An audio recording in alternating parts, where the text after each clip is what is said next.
جی ناظرین، پروگرام کے دوسرے حصے میں آپ کو خوش آمدید کہیں گے اور وقت ہوا ہے ہدایت کی بات کا، اور ہدایت کی بات میں ہم آپ کو پیش کریں گے کچھ وظائف القرآن۔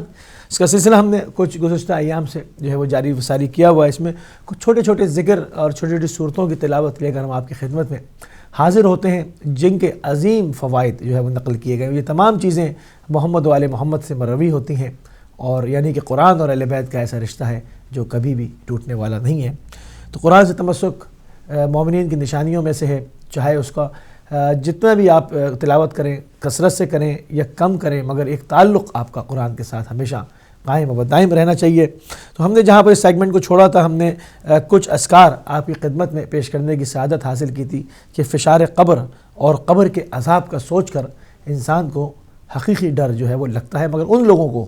جن پر خدا کی رحمت ہوتی ہے، یعنی جو لوگ اس زندگی کے اندر ان کی معنوی آنکھ کو خدا کھول دیتا ہے، ان کی عقل کو مجسم کر دیتا ہے، اور وہ اپنے حقیقی گھر کے بارے میں سوچنے لگتے ہیں، اور اپنی اس دنیاوی اس زندگی پہ نگاہ ڈالنے کا ان کو موقع مل جاتا ہے، اور وہ اس صورت سے یہ سمجھ لیتے ہیں کہ ان کا ٹھکانہ وہاں پہ کیا ہوگا، اور ان کو اس خطرے کو بھانپ لیتے ہیں اور اس زندگی کو بھی بہتر کر لیتے ہیں، اور یہاں سے جو ہے وہ زاد راہ بھی بہترین جمع کر لیتے ہیں یہاں سے کوچ کرنے کے لیے اور آخرت کی ہمیشہ کی زندگی کے لیے۔ تو ہم نے فشار قبر اور عذاب قبر کے اوپر جو ہے وہ بات کی تھی۔ اس میں کچھ اذکار آپ کی خدمت میں پیش کیے تھے، اس کو دو سے تین اذکار مزید آپ کی خدمت میں پیش کر کے مزید آگے بڑھیں گے۔ حضرت امیر المومنین حضرت علی بن ابی طالب علیہ السلام ارشاد فرماتے ہیں، جو شخص ہر جمعے کے دن سورہ نساء کی تلاوت کرے گا، جو شخص ہر جمعے کے دن سورہ نساء کی تلاوت کرے گا، وہ فشار قبر سے محفوظ رہے گا۔ یعنی جمعے کے دن سورہ نساء کی تلاوت کرنی بہت مفید ہے۔ رسول خدا سے بھی اس ضمن میں ارشاد ہے، آپ فرماتے ہیں کہ جو شخص سوتے وقت سورہ تکاثر کی تلاوت کرے گا، وہ عذاب قبر سے امان میں ہوگا، اور اللہ اسے منکر و نکیر کے جو ہے وہ خوف سے محفوظ رکھے گا۔ یعنی منکر و نکیر کی جو شدت ہے، جو سوالات کا مرحلہ ہوگا، وہ اس کے اوپر آسان کر دے گا جو شخص سورہ تکاثر کی تلاوت کرے گا۔ امام جعفر صادق علیہ السلام ارشاد فرماتے ہیں کہ آپ سے منقول ہے کہ ہر شب جمعہ سورہ قیامت کا 3 مرتبہ پڑھنا روز قیامت کے حساب کو آسان کر دیتا ہے، اور دنیا میں تمام بلاؤں سے اور عذاب قبر سے بھی نجات دلاتا ہے۔ بہت اہم نقطہ ہے، اور اس کے اندر یعنی کہ آپ کو بہت سارے فوائد ایک ساتھ مل رہے ہیں۔ یعنی عذاب قبر سے بچ رہے ہیں، دنیا کی بلاؤں سے بچ رہے ہیں، یعنی دنیاوی زندگی بھی آپ کی بہتر کرنے کی ضمانت ہے، اور اس کے بعد قیامت میں روز حساب کو آپ کے لیے آسان کر دے گا۔ یہ وہ مراحل ہیں جو لوگ یقین رکھتے ہیں، ایمان لائے ہیں، خالی زبان سے نہیں، اپنے پورے دل کے ساتھ، اپنے پورے وجود کے ساتھ اس چیز پر ایمان لائے ہیں کہ اس کے بعد ایک جہان اور بھی ہے، وہاں پر حساب کتاب بھی ہے، وہاں کی ایک زندگی بھی ہے، وہاں نعمتیں بھی ہیں، وہاں عذاب بھی ہے، وہاں تمام چیزیں ہیں، مگر وہ سب کچھ ہماری اس زندگی پر محیط ہے، اس پر ڈیپینڈ کرتا ہے کہ ہم یہاں پر کیسی زندگی گزارتے ہیں اور وہاں کے لیے کیا زاد راہ لے کے جاتے ہیں۔ جو شخص یقین کر چکا، کلمہ پڑھ چکا، اور اس نے ایک قدم آگے بڑھایا اور اپنے سفر کو جاری کرنے کے لیے، شروع کرنے کے لیے قدم بڑھا چکا ہے، تو یقیناً ان لوگوں کے لیے، ایسے افراد کے لیے یہ تمام اذکار بہت جو ہے وہ مفید ہیں۔ مزید آگے بڑھیں گے اور دیکھتے ہیں کہ ایک انسان کو دھڑکا رہتا ہے کہ گناہوں میں جلد مبتلا ہو جاتا ہوں۔ یہ ایک بہت بڑا دھڑکا ہے۔ ہم نے اس ضمن میں اور بھی اس سے ملتے جھلتے جو ہے وہ اذکار پیش کیے تھے کہ واپس توبہ سے ہم جو ہے توبہ پہ قائم نہیں رہتے اور واپس چلے جاتے ہیں۔ ان تمام چیزوں کے ذیل میں آپ کی خدمت میں کچھ معروضات جو ہے وہ عرض کیے گئے تھے۔ اس وقت جو ہے وہ گناہوں میں جلد مبتلا ہو جاتا ہے، یعنی کیا کشش ہے کہ فوراً جو ہے وہ گناہ کی طرف انسان قدم بڑھا دیتا ہے، ہاتھ بڑھا دیتا ہے۔ تو ان چیزوں سے بچنے کے لیے، توفیق الہی کو شامل کرنے کے لیے، محمد و آل محمد کے وسیلے سے پروردگار کی جو مدد و نصرت ہے، اس کو حاصل کرنے کے لیے کیا کیا جائے کہ ہم گناہوں میں جلد مبتلا نہ ہوں، بلکہ اس سے دور ہٹا دیا جائے۔ یعنی گناہوں کا میسر نہ ہونا بھی امیر المومنین فرماتے ہیں کہ یہ بھی رحمت خداوندی کی ایک قسم ہے کہ آپ کو انسان یعنی کہ جو کہ معصیت کے لیے بعض لوگ گھومتے ہیں کہ وہ چاہتے ہیں کہ کہیں نہ کہیں سے گناہ کریں، مگر اگر وہ ذریعہ ان کو نہ ملے اور وہ اس میں سرگرداں رہ کے اور واپس ہو جائیں تو یہ بھی خدا کی طرف سے نعمت ہے کہ ان کو وسائل مہیا نہیں ہوئے، ورنہ ان کے نام اعمال کے اندر وہ درج کر لیا جاتا۔ حضرت امیر المومنین علی بن ابی طالب علیہ السلام فرماتے ہیں جو شخص نماز صبح کے بعد 11 مرتبہ سورہ توحید کی تلاوت کرے گا تو اس دن وہ کوئی گناہ نہ کرے گا، خواہ شیطان کتنی ہی کوشش کر لے۔ اللہ اکبر! آپ دیکھیں کیا خوبصورت ذکر ہے، کس قدر چھوٹی سی سورہ ہے اور 11 مرتبہ پڑھنے میں یقیناً آپ سمجھیں آپ کے مشکل سے 5 منٹ بھی نہیں لگیں گے اور نماز صبح بھی آپ کی ہو جائے گی۔ آپ اگر کسی بھی چیز کو ٹھان لیں اور نماز صبح یقیناً بالکل قضا نہیں کرنی چاہیے، مگر انسان کو نماز صبح کی بھی عادت ہو جائے گی اور اس چیز کی بھی ایک ایسا حرص ہے جو کہ آپ پورے دن اس کو کر کے دیکھیں انشاءاللہ، آپ دیکھیں اس کے کیسے ثمرات آپ اٹھائیں گے کہ پورے دن جو ہے وہ آپ شیطان کی دسترس میں نہیں ہوں گے۔ وہ کتنا، مولا فرماتے ہیں خواہ وہ کتنا ہی کوشش کر لے، کتنا زور لگا لے، وہ قابو نہیں پا سکتا۔ جس شخص نے اس طرح سے مولا امیر المومنین علیہ السلام کے بتائے ہوئے طریقے سے نماز صبح کے بعد 11 مرتبہ سورہ توحید، اس میں دیکھیں نیت آپ نے ضرور کرنی ہے، جس چیز کے جس ذکر کو آپ نے جو پڑھنا ہے، چونکہ یہ تمام آیات قرآنی ہیں، یہ تمام پروردگار کی آیات ہیں، اس میں اگر آپ بغیر نیت کے بھی پڑھیں گے تو یقیناً ان سے آپ کو فیض حاصل ہوگا اور اس کا ثواب بھی ملے گا، اس کو دیکھنے کا بھی، اس کو چھونے کا بھی، اس کو پڑھنے کا بھی، اس سے انس رکھنے کا بھی، آپ کو تمام چیزوں کا ثواب ملے گا۔ مگر انما اعمال بالنیات ہے، یعنی کہ آپ کی نیت جو ہے، اگر آپ نے خاص کسی ذکر کو اس نیت سے کہ میں اس ذکر کی وجہ سے ان برکات کو حاصل کرنا چاہتا ہوں پروردگار کی بارگاہ میں جاتے ہیں، تو یقیناً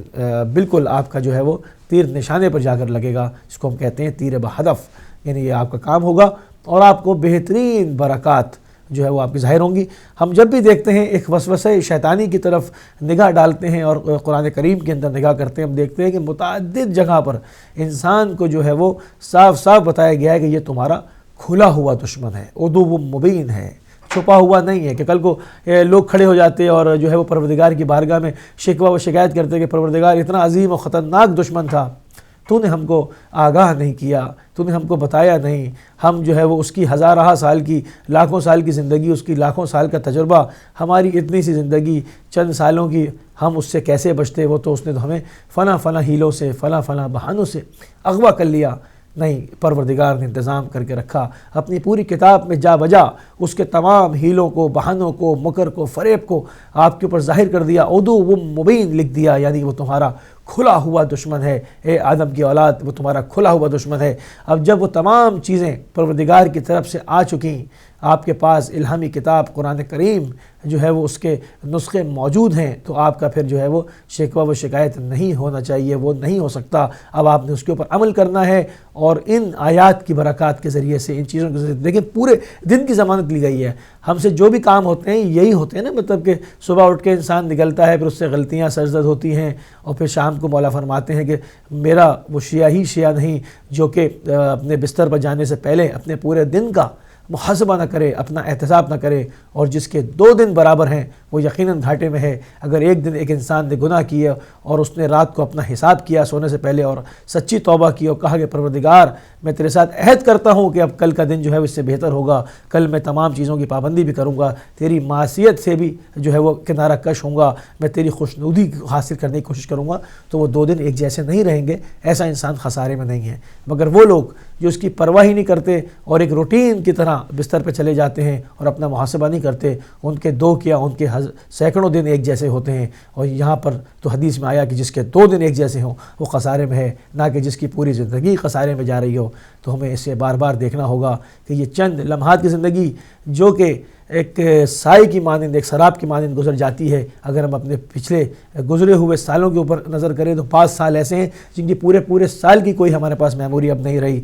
ایک سایہ تھا گو کہ گزر گیا اور اب ہم ایک امید پر بیٹھے ہیں کہ ابھی اور زندگی پڑی ہے، مگر نہیں پتہ، خدا یقیناً صحت بھی دے سب کو، طول عمر بھی دے، مگر جب ہزارہ سال کی زندگیاں پیغمبروں نے گزاری اور ان سے پوچھا گیا تو انہوں نے کہا کہ ایک سائے کی مانند تھی کہ جو کہ گزر گئی، تو ہماری یہ مختصر زندگی بھی گزر جائے گی اور کسی کی اجل کا ٹائم مقرر نہیں، تو انسان کو چاہیے کہ وہ سبقت کرے محمد و آل محمد کے بتائے ہوئے طریقوں سے، اس قرآن کریم جیسی بابرکت کتاب سے، ان روشن ترین آیات سے تمسک اختیار کرے اور اپنی زندگی کو میں اجالے بھرے اور اپنی اس زندگی سے جو زیادہ راہ اکٹھا کرے، تاکہ پروردگار کی بارگاہ میں جہاں ہمیشہ ہمیشہ رہنا ہے، یعنی ہم فیہا خالدون کی منزل پہ جانا ہے، تو اس میں ہم اپنے لیے بہترین ذخیرہ جو ہے وہ یہاں سے کر کے آگے بڑھیں۔ اصل چیز ہے کہ ہمیں جو ہے وہ ایک ایسے دشمن کا سامنا ہے جس کا لاکھوں سال کا تجربہ ہے، اور وہ انسان کو مختلف ہیلوں بہانوں سے جو ہے وہ فریب دیتا ہے اور اس کو اغوا کر لیتا ہے۔ تو ہمیں ایسے اذکار کی طرف وہ توجہ ہونا چاہیے کہ وہ کتنی ہی کوشش کر لے مگر ہم کو وہ ہماری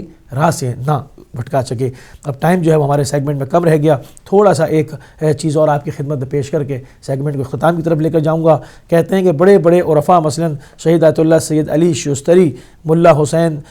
قلی حمدانی، آیت اللہ سید احمد کربلائی، سید علی قاضی، آیت اللہ کشمیری،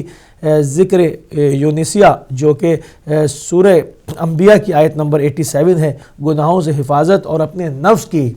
پاکیزگی و بلندی کے لیے پڑھنے کی انتہائی تاکید کرتے ہیں۔ اچھا، یہ عرفاء پہلے میں آپ کو بتا دوں کہ عرفاء جس چیز کی بھی تاکید کرتے ہیں، یہ تمام چیزیں جو سند ہوتی ہے، جو ان کے پاس دلیلیں ہوتی ہیں، وہ تمام جو ہے وہ محمد و آل محمد سے ہوتی ہے، اپنی طرف سے یہ کچھ بھی ذکر نہیں کرتے، یعنی یہ پیگیری کرتے ہیں، ڈھونڈتے ہیں، ریسرچ کرتے ہیں، جو چیزیں ان کے نام سے منسوب ہو گئیں وہ بھی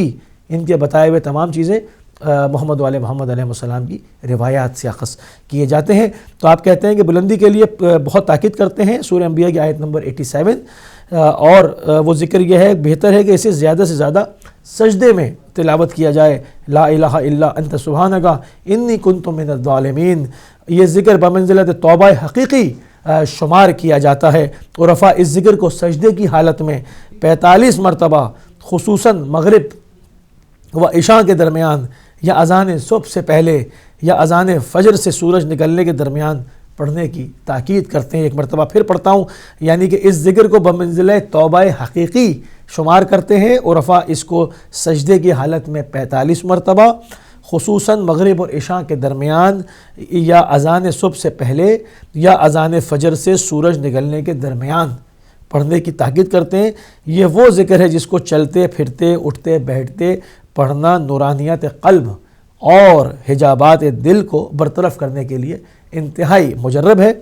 بعض علماء تو سجدے کی حالت میں 3000 بار اس کو پڑھا کرتے تھے، یعنی اتنی کثرت، اتنی مداوت کرتے تھے، اس کے اتنی تکرار کرتے تھے تاکہ جتنی آپ تکرار کریں گے آپ کے قلب کے اوپر پڑے ہوئے مادی حجابات برطرف ہوں گے اور آپ کے قلب میں نورانیت پیدا ہوگی، معنویت پیدا ہوگی، اور وہ برزخی آنکھ خدا کھول دے گا جس کے کھلنے سے آپ حقیقی نظاروں کو جو ہے وہ دیکھ سکتے ہیں، ان کا نظارہ کر سکتے ہیں۔ تو اس ذکر کو پڑھنے سے نفس اتنا قوی ہو جاتا ہے کہ پھر انسان گناہ کے قریب نہیں جاتا، اس کو گناہ سے کراہیت پیدا ہونے لگتی ہے، یعنی کہ وہ حقیقی اپنی منزل کو پا لیتا ہے۔ انسان جس لیے خلق کیا گیا، جس لیے وجود اس کو بخشا گیا، یعنی پروردگار کی جو ہے وہ اس کی معصیت سے دور رہے، اس کی عبادت کرے، اس کی خوشنودی لے اور اس زندگی کا بھی لطف اٹھائے، اس میں بھی پاک و طاہر دامن کے ساتھ اپنے بہترین زندگی بڑے ترین اطوار کے ساتھ، جس طرح ہمیں محمد و آل محمد کی تعلیمات سے ملتی ہے اس طرح سے گزارے، تاکہ بہترین زاد راہ اکٹھا کرے آخرت کے لیے۔ میں اپنے سیگمنٹ کا اختتام کروں گا اس دعا کے بعد، اس دعا کے ساتھ کہ پروردگار ان بہترین آیات کی بہترین تجلیات کی طرف، ان کی نورانیات کی طرف، ان کی معنویات کی طرف، ان کی حقیقی جو صورتیں ان کے اوپر ہمیں عمل پیرا ہونے کی توفیق عنایت فرمائے، تاکہ ہماری اور آپ کی زندگیوں میں بہترین تبدیلیاں ایجاد ہو سکیں۔ ناظرین، جانا ہوگا ہمیں ایک مختصر سی بریک پر، بریک سے واپس آئیں گے تو پروگرام کو دوبارہ شروع کریں گے۔ چلتے ہیں ایک بریک پہ۔